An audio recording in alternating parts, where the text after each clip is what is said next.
When I heard that Square Enix was going to be making another Marvel game after this piling heap of dumpster garbage,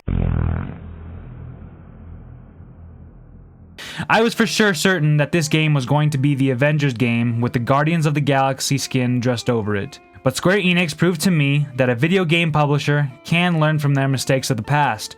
Where the Avengers failed, the Guardians of the Galaxy succeeded. But what makes this game better than its predecessor? The biggest notable difference is the gameplay. It feels smooth and not as clunky as the Avengers. Guardians of the Galaxy's combat is so much more fluid and feels like you're actually controlling someone. In this game, you only get to control Star-Lord, which I think was a great decision by Square Enix. Playing as Peter Quill and only Peter Quill makes for a better, consistent player-to-game experience. Just because you can't play as Drax or Groot doesn't make them less important to the overall gameplay.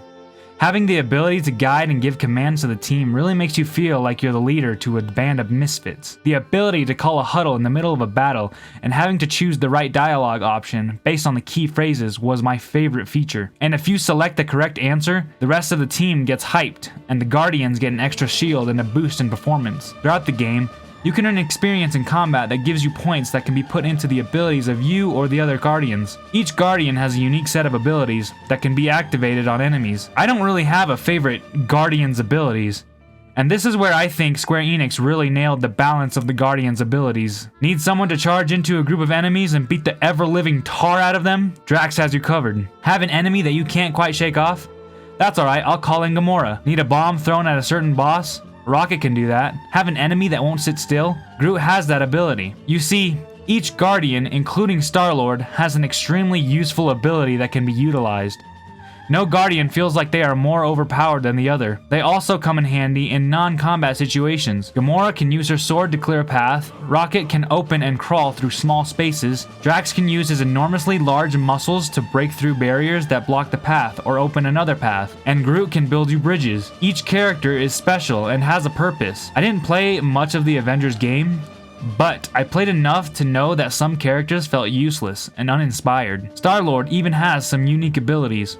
Peter Quill's guns serve a unique purpose, not just in combat, but also in telling and progressing the narrative. I was thoroughly surprised by the game's core gameplay. So the gameplay is pretty good, but what about the story? Is it just a retelling of MCU's Guardians of the Galaxy? Or have the same messy and emotionless narrative as the Avengers? Would you be disappointed if I said yes? Well, I can say with full confidence that it is not. The story really surprised me, and I just don't like the story. No, I love this story. The story really shows the MCU that you can have characters be funny with rich personalities without sacrificing their vulnerability. That's my main issue with the MCU's Drax. Now, don't get me wrong, I think Drax in the MCU is very funny, but that's all he is. A big goofball. Drax's family is killed by Thanos. In the MCU, Drax calls out to Thanos like a friend he hasn't seen in a long time.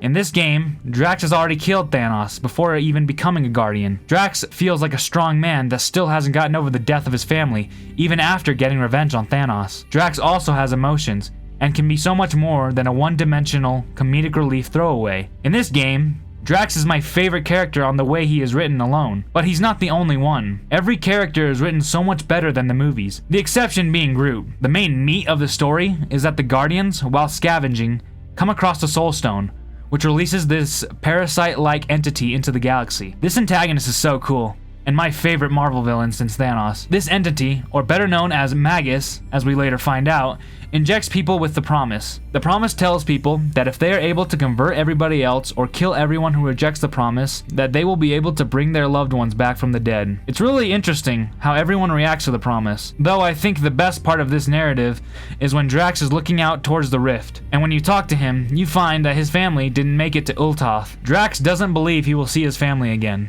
so it's not surprising that he wasn't able to fight off the Promise when the others could. I was so shocked at how good the overall story was. I did not think I would be so invested, but I was. I believe Square Enix has struck big with this one. The nice, fluid gameplay and impeccable story makes this game one of the best single-player experiences I have ever come across. Nice job, Square Enix. You done good. If you want to have a really fun and great single-player experience, I definitely recommend the Guardians of the Galaxy. If you enjoyed this video, consider giving it a like, and without further ado, peace!